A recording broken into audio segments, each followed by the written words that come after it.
சின்ன வீடு அப்படிங்கிற திரைப்படத்தை கூட விமர்சனம் பண்ணி நான் ஒரு வீடியோ போட்டிருந்தோம். நாங்கள் அது பெருமளவில் வந்தது. அது கூட அவர் பார்த்துட்டு அவர் மெயில் பண்ணியிருந்தார்.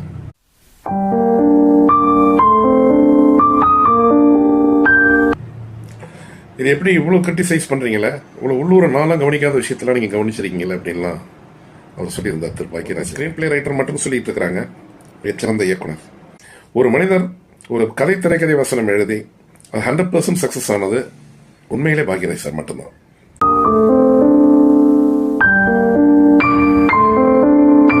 நிறைய டைரக்ட் பண்ணல, ஒரு 25 படைப்புகள் 30 படைப்புகள் தான் கொடுத்துருப்பாரு மொத்தமாக. நீங்கள் கூட்டி கழிச்சு பல படத்தையும் நான் பார்த்துருக்கிறேன், அதனால சொல்கிறேன். ஒரு 3 அல்லது 4 படங்கள் தான் அவருக்கு வந்து கொஞ்சம் வேஸ்டாதியாக இருக்கும். இந்த வேட்டியை மடிச்சு கட்டு அப்படிங்கிற ஒரு படம், அப்புறம் வந்து வீட்டில் விசேஷங்க அப்படிங்கிற படம்லாம் அவர் எதிர்பார்த்த அளவுக்கு பெருசாக போகலை. ஏன்னா அதில் ஏதோ நான் தப்பு பண்ணியிருக்கேன் அப்படின்னு அவரே ஒத்துக்கிட்டார். நான் இதில் வந்து நான் ஸ்க்ரீன் பிளேலையும் டைரக்ஷன்லையும் நான் என்னுடைய ஒரு பங்கு இல்லாமல் இருந்தது. அதில் அந்த மாதிரி தெரியுது, நான் தான் பண்ணினேன் அப்படின்னாரு. சான்ஸே இல்லை, உங்களுக்கு முன்னாடி முடிச்ச மாதிரி எல்லாம் இன்னொரு படம் வர்றதாங்க சிரமம். அப்புறம் பையன் நம்ம பையனுங்களா? நம்ம பையன் இல்லை, என் பையன். அந்த 7 நாட்கள் தூரல் நின்று போச்சு, பவுனு தான் இதெல்லாம் ஸ்டிக் பண்ணியிருப்பாரு. அது வந்து பரவாயில்ல. அது வந்து நீங்கள் திருப்பி அதை இன்னொரு வாட்டி அதே மாதிரி ஒரு கதை எடுக்க, அதே படத்தை எப்படி எடுக்க முடியும்? அதே மாதிரி அதை பீட் பண்ணுறது மாதிரி ஒரு 2 படத்தை போட்டு எடுக்க முடியாது. அவ்வளோ சிறப்பான ஒரு படங்கள், அது குறிப்பாக அந்த 7 நாட்கள். இந்த ஸ்க்ரீன் பிளேங்கிறாங்க இல்லையா, இந்தியாவிலேயே மிகச்சிறந்த ஸ்க்ரீன் பிளே ரைட்டர் அப்படின்னு சொல்கிறாங்க இல்லையா. நான் நினைக்கிறேன் இந்த அந்த 7 நாட்கள் படத்தை பார்த்துட்டு தான் அவங்க சொல்லியிருந்துருக்கணும்.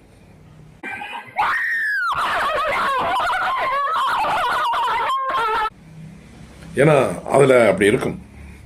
ஹீரோ பாக்கியராஜ், ஹீரோயின் அம்பிகா, இவரு சப்போர்ட் கேரக்டர் தானேப்பா ராஜேஷ். நான் ஓப்பனிங் என்னன்னு கேட்டிங்கன்னா, இந்த சப்போர்ட்டிவ் கேரக்டர் வந்து அம்பிகாவுக்கு தாலி கட்டும், அதாவது கல்யாணம் பண்ணணும். ஏதோ கல்யாணம் பண்ணுற நேரத்தில் ஏதோ தடப்படம் நடக்க போது போல் இருக்கு அப்படின்னு நம்ம நினச்சிட்டு இருப்போம். ஆடியன்ஸு கல்யாணம் முடிஞ்சு தாலி கட்டி அவருக்கு இதுக்கு வரைக்கும் வந்துடுவாங்க, ஃபர்ஸ்ட் நைட் வரைக்கும் வருவாங்க ராஜேஷும் அம்பிகாவும். எங்கடா பாக்யராஜ் படம் போடுறீங்களா, ஆளு காணுமே, பாக்யராஜ் படம் ஏமாத்துறீங்களான்னு ஆடியன்ஸ் உட்காந்து கத்துறது மாதிரி இருக்கும். ஏன்னா உண்மையில் நடந்தது வேறு, நான் பார்த்த கண்ணால். ஒரு திருவிழாவோட அந்த படத்தை போடும்போது ராஜேஷ் வந்து அம்பியாவுக்கு தாலி கட்டி நிற்கிறாரு. அந்த 7 நாட்கள் படம் போட போகிறோம் அப்படின்னு ப்ராமிஸ் பண்ணிட்டாங்க விழா குழுவினர். அங்கே என்னன்னா அம்பியாவுக்கு வந்து ராஜேஷ் கல்யாணம் பண்ணிட்டு இருக்கிறாரு. பாக்யராஜ் படத்தை போடுங்கப்பா அப்படின்னு சத்தம் போட்டாங்க. அப்புறம் அவரும் ஹாஜர் ஷெரீஃபும் அந்த ரோட்டில் நடந்து வரதை பார்த்த பிறகு பாக்யராஜ் படம் தானே அது, இது என்ன பார்த்து முதல்ல என்னத்தையும் போட்டீங்க, இப்போ வேற படம் போடுறீங்க அது மாதிரி. அந்த அப்படி சொன்ன ஆடியன்ஸ் வந்து அந்த படம் கிளைமாக்ஸ் வரைக்கும் எந்த இடத்த விட ஆடவில்லை. ஒரு சப்தம்லாம் வரும் இல்லையா, ஒரு சத்தம் சத்தம் போடுவாங்கல்ல, அடுத்த கட்டிட்டார். அந்த இடத்துல அவர் டைப் பண்ணிட்டார்.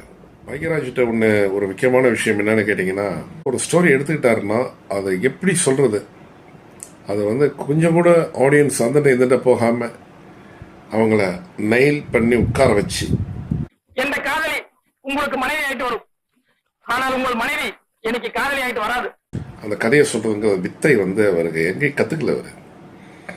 அவர் பாரதி ராஜாட்ட அசிஸ்டன்ட் ரைட்டராகவும் டைரக்டராகவும் இருந்திருக்காரு. அவர் ஹவு டு மேக் ஃபிலிம்ஸ் அப்படிங்கிறத கற்று தந்திருக்கணும். அவர் மற்ற ஸ்கில்ஸ்லாம் வந்து அவருக்கு ஓனாக வந்தது. ஏன்னா அவருடைய ஸ்டைலே கம்ப்ளீட்டாக வேற.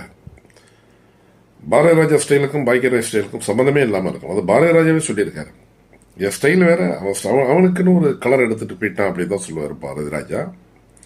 அதுதான் உண்மை.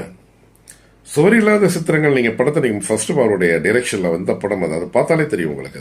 அது 30 ரூபாய் காணாமடா, 30 ரூபாய் காணாம். ஏடா அழகப்பா, நீதான போட்டிக்கோல இருந்த படத்தை எடுத்த ஏப்பா விளையாடுறியா?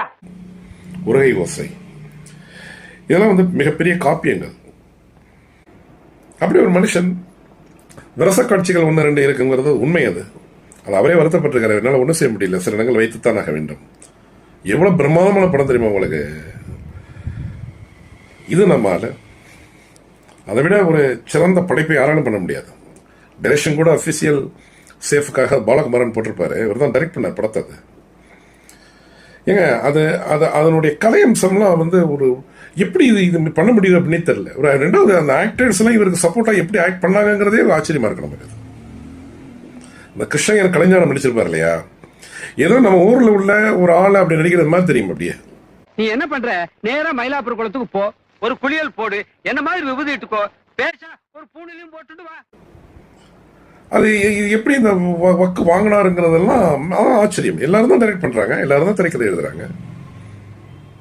அதுலயும் கூட பாத்தீங்கன்னா சில சோபனாவுக்கும் இவருக்கும் அந்த ஒரு ஒரு டைலாக்லாம் இருக்கும், ஹீரோயின்கம் இவருக்கும்.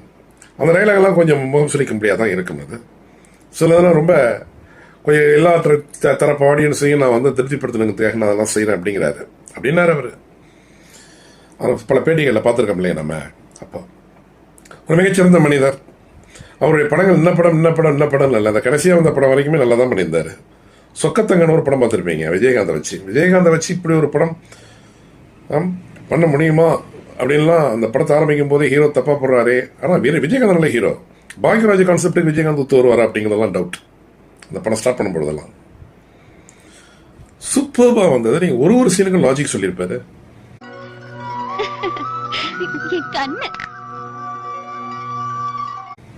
விஜயகாந்தே சொல்லியிருக்காரு, நான் நடித்த படங்களில் எனக்கு மனசுக்கு திருப்தியா இருந்த படம் எதுன்னா சொக்கத்தங்கம் அப்படின்னு. அப்படிப்பட்ட மாமனிதருங்க அவர். அவரை பத்தி சொல்றத நிறைய சொல்லிட்டே போகலாம். அவர் நெருங்கி பழகினவங்களுக்கு தான் அவரை பத்தி. நானும் உட்காந்து அவரோட பக்கத்துல டீ சாப்பிட்டுட்டு பேசுற பழக்கம்லாம் இல்லை எனக்கு. சும்மா சொல்லக்கூடாது. சும்மா சாதாரணமாக ஒரு முறை சென்னையில் இருக்கும் பொழுது தொலைபேசி இருக்கலாம், அதில் ஏற்பட்ட பழக்கமானது மெயில், இந்த மாதிரி நான் சொன்னேன் இல்லையா, அந்த மாதிரி உண்டு. வேற அவரை சந்திப்பதற்கு நிறைய எனக்கு ஆசை இருந்தது. அவர் சந்திச்சு பேசணும், நேரம் உட்காந்து பேசணும், போகணும், வரணும். How only are you able to right the screen play so fantastic இல்லையா அப்படின்னு ஒரு கொஸ்டின் கேட்கணும் அப்படின்லாம் நான் நினைச்சேன்.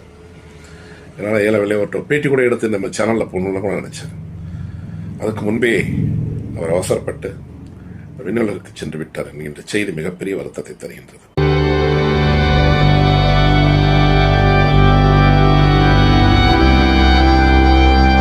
பாரதி ராஜா ஒரு 15 தினங்களுக்கு முன்னாடி அவர் இறக்கும் பொழுது அதே ஒரு சூழல் தான், இப்பொழுதும் அதே சூழல்.